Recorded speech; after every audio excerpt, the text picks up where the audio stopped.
Conservatives are outraged by transgenderism, but trans people are not that outrageous.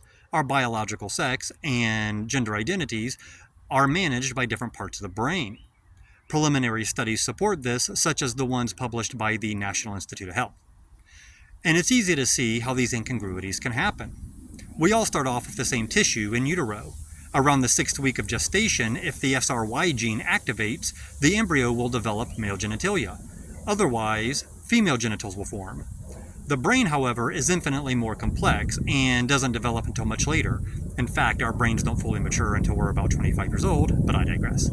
Children don't begin to identify their own genders until they're around 3 years old, which means there's plenty of time for genetic and hormonal factors to influence their still developing brains and lead some children to feel as though their gender identity doesn't quite match up with the genitals that were assigned to them 3 years earlier in the womb.